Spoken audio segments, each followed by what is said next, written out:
Thibault. Bonsoir. Donc, vous avez analysé les taux de participation sur plusieurs années. Dites-nous, quel constat avez-vous pu tirer? Ce qu'on remarque, en fait, c'est que le taux de participation au Manitoba, en général, il est en déclin, et ce, depuis les années 80. On regarde que au début des années 80, on était aux alentours de 72%, et on est descendu, pour la dernière élection, aux alentours de 55%. Il y a d'ailleurs eu une grosse différence entre l'élection de 99 et de 2003, où on a perdu un peu plus de 10 points de pourcentage en termes d'élection, en termes de participation.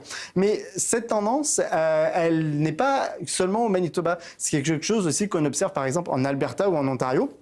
Par exemple, les gouvernements de 2004 et 2008 en Alberta ont été élus avec moins de la moitié des électeurs qui se sont déplacés pour aller voter. Même chose en Ontario avec le gouvernement en 2011.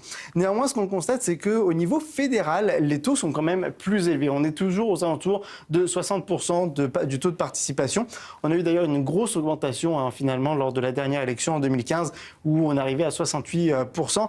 Néanmoins, on est loin, très loin des taux qui frôlaient les 80% de participation dans les années 50 et 60.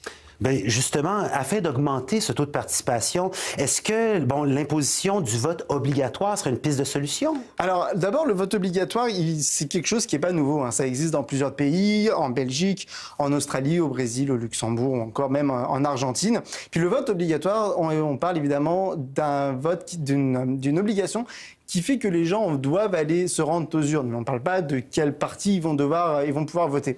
Alors, certaines personnes sont en faveur du vote obligatoire, notamment le politologue Robert Asselin, qui est aussi un ancien conseiller de Justin Trudeau, pour qui, lui, le vote obligatoire, ça changerait, selon lui, la culture politique et ça amènerait les gens à plus s'informer et à participer davantage à la démocratie.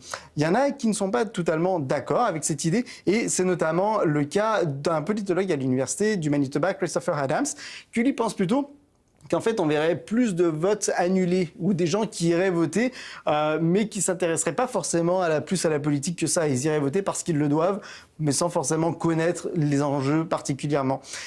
Mais le vote obligatoire, c'est quelque chose qui a été abordé, notamment lors de la question de la réforme électorale au Canada. Et il y avait un mémoire qui avait été rendu fin 2016 sur cette question-là. Et le mémoire concluait qu'il n'y avait à l'époque aucune raison impérieuse d'adopter le vote obligatoire au Canada pour le moment. Donc c'est quelque chose qui avait été rejeté. Merci pour ces éclaircissements, Thibault. Bonne fin de journée. Bonne soirée.